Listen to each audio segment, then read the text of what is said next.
नमस्कार दोस्तों। आज का जो हमारा लेक्चर है उसमें हम पढ़ने वाले हैं पॉलिनोमियल यानी बहुपद, इक्वेशन यानी समीकरण, रूट यानी मूल और फैक्टर्स यानी गुणनखंड। तो हम पढ़ने वाले हैं बहुपद, समीकरण, मूल और गुणनखंड। ये क्या क्या होते हैं, कैसे कैसे होते हैं, ठीक है। एक एक चीज के बारे में गौर से बात करेंगे। सबसे पहले आते हैं पॉलिनोमियल पे। पॉलिनोमियल या फिर बहुपद, हिंदी में बहुत अच्छा नाम है बहुपद। बहु का मतलब होता है बहुत सारे। बहु शब्द जो है बहुत से लिया गया, पद का मतलब बहुत सारे पद। जिसमें बहुत सारे पद होते हैं ना बहुपद कहते हैं। लेकिन इतनी सरल परिभाषा भी नहीं है कि सिर्फ बहुत सारे पद होने से बहुपद हो गया, नहीं नहीं। बहुत सारे पद भी एक तरीके से होने चाहिए, ऐसे नहीं कि कैसे भी बहुपद हो, कैसे ही पद हो, बहुत सारे हो बस बहुपद हो गया, नहीं। इस तरीके से हो, a0 x to the power n, a1 x to the power n-1, a2 x to the power n-2 and dash dash an। इस फॉर्मेट में हो तो वो बहुपद कहलाता है। जिसमें से भी और चीजें फिक्स करेंगे। अभी ये जो n चल रहा है, n जो है वो कोई प्राकृत संख्या होनी चाहिए। n जो है वो कोई प्राकृत संख्या होनी चाहिए। चाहे जीरो भी शामिल कर सकते हैं, हमें कोई प्रॉब्लम नहीं। अगर n जीरो होता तो भी कोई दिक्कत नहीं, लेकिन n नेगेटिव नहीं होना चाहिए। n नेगेटिव नहीं होना चाहिए। तो n जो है वो 1, 2, 3, 4 एंड डैश डैश, जिसे हम कह सकते हैं बिलोंग्स टू नेचुरल नंबर। ये n fourth natural number. Natural number प्राकृत संख्या। प्राकृत संख्या कौन सी होती है? 1, 2, 3, 4, 5, 6 डैश डैश, इन्हें प्राकृत संख्याएं कहते हैं। तो अगर आप ऐसे नहीं लिखना चाहते तो आप बड़े छोटे तरीके से भी लिख सकते हैं। आप ये कह रहे हैं कि n का मान 1 हो सकता है, 2 हो सकता है, 3 हो सकता है, 4 हो सकता है, बजाय आप ये कह दें कि n बिलोंग्स टू। इसका मतलब है बिलोंग्स टू, मतलब संबंधित है किससे? नेचुरल नंबर से। नेचुरल नंबर से संबंधित होने का मतलब n जो है कोई ना कोई नेचुरल नंबर है, चाहे वो 1 हो, 2 हो, 3 हो, 4 हो, 5 हो, ठीक है। अच्छा, ये जो गुणांक है a0 a1, ये अचर संख्या है। ये संख्याएं, चाहे ये प्राकृत संख्या है, चाहे वास्तविक संख्याएं हो, चाहे और कोई संख्या है, ये संख्याएं a0 a1 a2 and dash dash an अचर संख्या। हम बांध नहीं रहे इसको। बांध इसलिए नहीं रहे कि कोई भी टाइप की संख्या ले लीजिए, कोई दिक्कत नहीं। आप चाहे तो यहाँ पे बट्टे के ले लीजिए, चाहे आप दशमलव की डाल दीजिए, चाहे पूर्णांक डाल दीजिए, चाहे माइनस की डाल दीजिए, चाहे आयटा डाल दीजिए, काल्पनिक डाल दीजिए, हमें कोई प्रॉब्लम नहीं है, हम अचर है, ठीक है ना। इस तरीके से ये जो है इसे बहुपद कहते हैं। एक बार ये बराबर का चिन्ह हम हटाएंगे। बराबर का चिन्ह हटा के इसके बजाय इसे बहुपद बोलेंगे। नाम देंगे p। p for polynomial, x, x का बहुपद px। और नीचे n और लगा देते हैं। n का मतलब कितनी घात का बहुपद। n का मान 1 होता है तो 1 घात का बहुपद, n का मान 2 होता है तो 2 घात का बहुपद। pnx, pnx मतलब हो गया p फॉर पॉलिनोमियल मतलब बहुपद, n का मतलब इतनी घात का बहुपद, x का मतलब x का बहुपद। अब अगर ये y के पदों में लिखा जाए तो y का बहुपद, z के पदों में लिखा जाए तो z का बहुपद। 3 घात का बहुपद हुआ तो p3, और x के पदों में तो p3x, y के पदों में तो p3y एंड डैश, ठीक है। ये बहुपद कहलाता है। तो ये होगी बहुपद की परिभाषा। तो क्या कहते हैं, यहां से शुरू करते हैं। यदि यदि फलन pnx को निम्न प्रकार से लिखा जा सकता है, निम्न प्रकार से लिखा जा सकता है या परिभाषित किया जा सकता है। और ये निम्न प्रकार कौन सा है? जो नीचे लिखा हुआ है। यदि फलन pnx को निम्न प्रकार से, निम्न प्रकार मतलब जो नीचे दिया गया है। नीचे क्या दिया गया? ये रहा।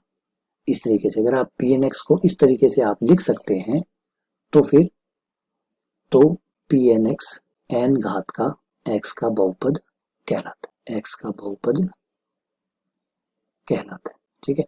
तो बहुपद की परिभाषा क्या हुई कि अगर आप किसी भी फलन को इस तरीके से आप लिख सकते हैं, इस फॉर्मेट में अगर लिख सकते हैं तो वो क्या कहलाता है? बहुपद कहलाता है। यहाँ पर n कौन है? n कोई नेचुरल नंबर है। और ये a0 a1 a2 कौन है? ये अचर संख्या है। तो ये n घात का एक बहुपद कहलाता है x के पदों में। अब आ जाते हैं, बहुपद तो क्लियर हो गया, ठीक है। अब बहुपद में जैसे बेटा ये n घात का है, इसे छोटे बहुपद में 1 घात का, 2 घात का, 3 घात का आप चाहे जैसे बना सकते हैं। देखिए मैं आपको 1 घात का बहुपद बना के दिखाता हूँ, p1x बना के दिखाता हूँ। 1 घात का, 1 घात का वो होगा जिसमें a की पावर आएगी a0x प्लस a1। ये लीजिए ये 1 घात का हो गया। फिर 2 घात का बहुपद, ये लीजिए 2 घात का बहुपद a0x square plus a1x plus a2। ये हो गया 2 घात का बहुपद। सिमिलरली ऐसे ही आपको एक 3 घात का बहुपद मिल जाएगा, a0x³ a1x²। बहुपदों को बेटा हमेशा उसकी जो बड़ी पावर होती है ना उससे जाना जाता है। जैसे इसमें सबसे बड़ी पावर 1 है तो 1 घात का बहुपद, सबसे बड़ी पावर 2 है तो 2 घात का बहुपद, सबसे बड़ी 3 घात है तो 3 घात का बहुपद। तो बहुपद जैसे हमारा जो परिवार होता है अपने पिता के नाम से जाने जाते हैं कि ये उनके लड़के हैं, उनकी बेटी है, उनकी बहू है ना, जो घर का मुखिया होता है उसके नाम से हम जाने जाते हैं। तो सेम बहुपदों को भी जानने का जो तरीका होता है वो घात होती है। बहुपद में सबसे बड़ी पावर क्या है, बहुपद उससे जाना जाता है। एक घातीय बहुपद, द्विघातीय बहुपद, त्रिघातीय बहुपद, ठीक है ना। एक घात का बहुपद, 2 घात का बहुपद, 3 घात का बहुपद। तो इस तरीके से डैश डैश डैश आपका आगे बढ़ता है। अब बहुपद को आप समीकरण में भी लिख सकते हैं। अगर आप बराबर में 0 ले लेते हैं तो बहुपद समीकरण में बदल जाता है। जब भी आप किसी फलन के बराबर में 0 लेते हैं तो वो जो फलन है वो एक समीकरण कहलाता है, ठीक है। शुरू करते हैं। समीकरण क्या है, इक्वेशन किसे कहते हैं। तो इक्वेशन बेटा बहुपद के लिए नहीं बनी है, इक्वेशन सबके लिए। कोई भी चीज को अगर आप, कोई भी व्यंजक, कोई भी एक्सप्रेशन, कोई भी मैथ के कोई समीकरण को अगर आप बराबर में 0 कर देते हैं तो वो समीकरण कहलाती है। एक साइड अब जो भी है लिया उसको बराबर में 0 कर दिया तो वो क्या बन गया, समीकरण बन गया। इसलिए परिभाषा कहती है किसी भी फलन, कोई भी फलन ले लीजिए, कोई भी फलन ले लीजिए। फलन नहीं है तो कोई बात नहीं, कोई व्यंजक ले लीजिए। व्यंजक का मतलब कोई एक्सप्रेशन, कुछ भी लिखा हुआ है, कुछ अज्ञात चीज लिखी हुई है, उसे 0 के बराबर लिख लीजिए। बराबर लिखने पर ये क्या कहलाती है, ये समीकरण कहलाती है। सिर्फ बहुपदों की बात नहीं है बेटा, समीकरण बहुपदों से भी बड़ा है। कोई भी अगर व्यंजक है, कोई एक्सप्रेशन है, कोई फलन है, उसको आपने बराबर में 0 कर दिया तो समीकरण कहलाता है। तो ये है समीकरण कहलाता है। एग्जाम्पल ले लेते हैं। जैसे 2x + 3y है, ठीक है। अभी एक फलन है, लेकिन जैसे आप बराबर में 0 ले लेंगे इसका तो ये क्या कहलाएगा, अब समीकरण। x² + 2x + 1 ये एक 2 घात का बहुपद है, बहुपद है। लेकिन जैसे ही बराबर में आप 0 ले लेंगे ये बहुपद क्या कहलाएगा, समीकरण कहलाएगा। तो कोई भी व्यंजक लिखा हुआ है, ऐसे व्यंजक कहते हैं बेटा। व्यंजक का मतलब होता है कुछ भी x y के पदों में, कुछ भी अज्ञात चीजों के पदों में अगर कुछ लिखा हुआ है तो उसे व्यंजक या एक्सप्रेशन कहते हैं। व्यंजक या एक्सप्रेशन, एक्सप्रेशन जो कुछ भी लिखा हुआ है, कुछ भी, कोई फर्क नहीं पड़ता क्या लिखा हुआ है। अगर अज्ञात चीजों के पदों में कुछ भी लिखा हुआ है तो वो एक एक्सप्रेशन है। उस एक्सप्रेशन को अगर आप बराबर में 0 कर देते हैं तो वो बन जाती है समीकरण, चाहे वो बहुपद हो चाहे वो बहुपद ना हो, ठीक है ना। तो ये समीकरण कहलाती है। अब आपके बराबर में आ गया। अब जैसे ही कोई समीकरण को संतुष्ट करता है, समीकरण को अगर कोई बहुपद समीकरण ले ले, अब एक बहुपद ले उसे बराबर में 0 करके समीकरण बना ले, जिसे हम बोलते हैं बहुपद समीकरण। बहुपद समीकरण जो बहुपद भी है और समीकरण भी है, यानी बराबर में 0 भी होगा। तो ये रहा Pnx, n घात का x के रूप में बहुपद, बराबर में 0 कर दिया, क्या बन गया, समीकरण। अभी बहुपद समीकरण बन गया। अब ये जो बहुपद समीकरण बना, सुनिए मेरी बात को, अब यहाँ पे थोड़ा सा गौर कीजिएगा। बहुपद समीकरण जो बना, x के कोई ऐसे मान, x के कोई ऐसे मान जो इस समीकरण को संतुष्ट कर दे। संतुष्ट कर दे मतलब LHS बराबर RHS हो जाए, या फिर यूं बोलूं कि LHS 0 आ जाए तो 0 बराबर 0 हो जाएगा। तो वो x के मान जो समीकरण को संतुष्ट करते हैं वो बहुपद के मूल कहलाते हैं, या बहुपद समीकरण के मूल कहलाते, ठीक है ना। तो क्या हुआ, अज्ञात राशि के वह मान, अज्ञात राशि के वह मान जो बहुपद समीकरण को संतुष्ट करते हैं, बहुपद समीकरण को संतुष्ट करते हैं मूल कहलाते हैं। एग्जाम्पल ये लीजिए, एक बहुपद है, ठीक है। ये बहुपद है, बराबर में 0 ले लिया, बहुपद समीकरण बन गया। अब इसमें आप x का मान रखेंगे और आपको वो x के मान ढूंढने हैं जिनको रखते ही ये 0 हो जाए। वो जो x के मान जिसपे 0 हो जाएगी, LHS बराबर RHS आ जाएगा, वो मूल कहलाएंगे। तो शुरू किया x बराबर 0 से, x 0 रखा, 0 रखने पे साफ दिखा रहा है कि इस साइड में 0 + 0 + 2, ये तो 2 आ गया, 0 नहीं आया, नहीं आया, इसका मतलब ये मूल नहीं है। x बराबर 1 रखा, 1 रखने पर 1 + 3 4, 4 + 2 6 आ गया, जो कि 0 नहीं आया, इसका मतलब ये भी मूल नहीं है। x बराबर 2 रखने पर ये आ गया 4 + 6 + 2, ये 12 आ गया, जो कि 0 नहीं है। तो इसका मतलब ये जो x के मान रख रहे हैं जिसपे 0 नहीं आ रहा वो मूल नहीं है। लेकिन जैसे हम इसके अंदर x का मान -1 रखते हैं, -1 रखते ही आ जाएगा +1, +2 3 और ये -3, जीरो, जीरो आ रहा है, संतुष्ट कर रहा है।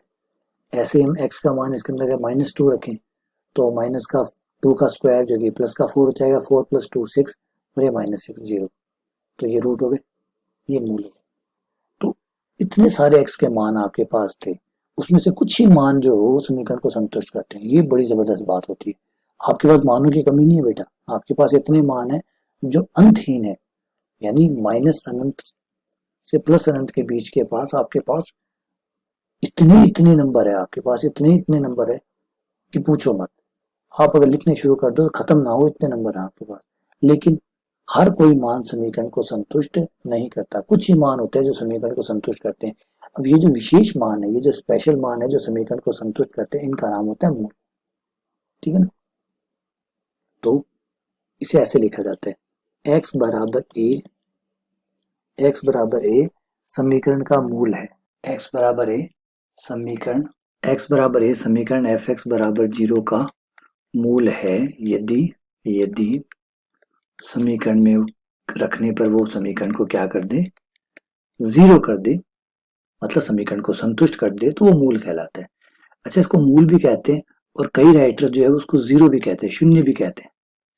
शून्य क्यों कहा गया? वैसे देखिए, मूल से ज्यादा बढ़िया नाम है शून्य। शून्य एक्स के वो मान जो समीकरण को शून्य कर दे, समीकरण को शून्य कर दे, वो शून्य कहलाने चाहिए। तो बढ़िया नाम तो देखिए शून्य है, समीकरण के शून्य। समीकरण के शून्य ज्ञात कीजिए, मतलब वो मान ज्ञात कीजिए जो समीकरण को शून्य कर दे, है ना। तो अच्छे नाम ये भी है, मूल के बजाय 0 बोला जाता है, 0 ऑफ द इक्वेशन या समीकरण के शून्य, या अब नॉर्मली मूल ही बोलते हैं, इसलिए समीकरण के मूल बजाय समीकरण के शून्य। तो ये भी अच्छा नाम है ना। चलिए, अब उसके बाद जब अब एक बड़ी प्यारी बात और सीखेंगे हम कि अगर x बराबर एक समीकरण का मूल है तो x माइनस ए को इधर ले आइए। x माइनस ए ये जो है ये गुणनखंड है, गुणनखंड कहलाता है fx का। आपका जो fx है उसका ये गुणनखंड कहलाता है। और सबसे प्यारी बात पता है क्या है? सबसे प्यारी बात है कि अगर आप अपने जो भी फलन है fx उसमें अगर x माइनस ए का भाग दो तो पूरा पूरा भाग जाएगा। गुणनखंड जो होते हैं उनका हमेशा अपने fx में अपने जो फलन है, जो आपका समीकरण है, उसमें पूरा पूरा भाग जाता है। और भाग किसका जाता है? सिर्फ गुणनखंड का। सिर्फ गुणनखंड ही वो नंबर होते हैं जो अपने समीकरण को पूरा पूरा बांटते हैं, पूरा पूरा भाग जाता है। उसके अलावा गुणनखंड अगर नहीं है, गुणनखंड बनता कैसे है? x बराबर a मूल हुआ, फिर a को इधर ले आए x माइनस ए, तो गुणनखंड बना। तो गुणनखंड उतने होंगे जितने मूल होंगे। तो अगर 4 गुणनखंड है तो 4 ही मूल होंगे। ठीक है ना। तो ये जो गुणनखंड होते हैं यही बहुपद को, जो बहुपद है या जो समीकरण है उसमें उसका पूरा पूरा भाग जाएगा। तो चलिए वापस से आते हैं। हमने इस लेक्चर में तय किया था कि हम क्या क्या पढ़ने वाले हैं। हम पढ़ने वाले हैं बहुपद। बहुपद क्या होते हैं भाई? ये रे बहुपद, है ना। फर्स्ट पार्ट में हमने यही पढ़ा, बहुपद क्या होते हैं। बहुपद कुछ और नहीं बल्कि फलन होते हैं जिनको इस प्रकार से लिखा जा सकता है। ठीक है, बस याद रखिएगा कि बहुपदों में आधी अधूरी पावर नहीं आती। ऐसे नहीं होता 1/2 पावर, ये बहुपद नहीं है। इसे आप बहुपद नहीं बोलेंगे। ax की पावर 1/2 ये बहुपद नहीं, क्योंकि बहुपद में पूरी पूरी पावर आती है। बहुपद में पूरी पूरी पावर आती है, समझ गए बात। तो बहुपद में कभी आधी अधूरी पावर नहीं आती। बहुपद पे जो भी आपका बहुपद होगा, मान लीजिए वो x का बहुपद है, तो उसकी जो पावर आपको देखने को मिलेगी वो 1 power, 2 power, 3 power, 4 power, 5 power, ऐसे नहीं 5/2 पावर, 7/2 पावर, 8/3 पावर, नहीं ऐसे नहीं, पूरी पूरी पावर। और वो भी माइनस में भी नहीं, पूरी पूरी, वो भी प्लस में 1 2 3 4 5 इस तरीके। ठीक है। बहुपद 1 घात का हो सकता है, 2 घात का हो सकता है, 3 घात का हो सकता है, जीरो बहुपद भी हो सकता है। लेकिन अब जो जीरो बहुपद होता है, यहाँ मैंने जीरो बहुपद नहीं लिखा, चाहो तो आप लिख सकते हैं जीरो बहुपद ही होता है। वैसे ये जीरो बहुपद क्या हुआ? ये तो अचर संख्या होगी एक तरह से, क्योंकि इसमें तो कोई एक्स है ही नहीं, तो काहे का बहुपद। तो अब जीरो बहुपद ऐसे बोल सकते हैं आप, शून्य बहुपद, जीरो बहुपद, जीरो पॉलिनोमियल या शून्य बहुपद बोल सकते हैं, लेकिन होता वो अचर है। फिर 1 घात का बहुपद, 2 घात का बहुपद, 3 घातीय, तो 1 घातीय, द्विघातीय, त्रिघातीय, चतुर्घातीय, डैश डैश सो ऑन चलता रहेगा। समीकरण जब किसी भी फलन या व्यंजक या बहुपद को बराबर में 0 लिखा जाता है तो समीकरण कहलाता है ना। इसे हम समीकरण कहते हैं। ठीक है। और फिर ये जैसे व्यंजक है, इसको बराबर 0 कर दिया, इसको बराबर 0 कर दिया, ये आपकी समीकरण हो गई। बहुपद समीकरण जब किसी बहुपद को 0 करते हैं तो वो बहुपद समीकरण कहलाता है। ठीक है। और फिर इसके बाद बहुपद के बाद हमने पढ़ा मूल। जब आप किसी बहुपद को जीरो करते हैं तो उससे जो एक्स की वैल्यू है जो उसे संतुष्ट करती है, जिसे रखने पर समीकरण जीरो हो जाती है, वो समीकरण के मूल या उस बहुपद के मूल कहलाते हैं। ठीक है ना। और अगर एक्स बराबर एक मूल है तो एक्स माइनस ए गुणनखंड है, और गुणनखंड का हमेशा बहुपद में पूरा पूरा भाग जाता है। ठीक है, ये सारी बातें क्लियर होगी। चलिए अगले लेक्चर में आएंगे और इसकी अगली चीजें पढ़ेंगे। ठीक है, तब तक के लिए बहुत बहुत धन्यवाद, शुक्रिया।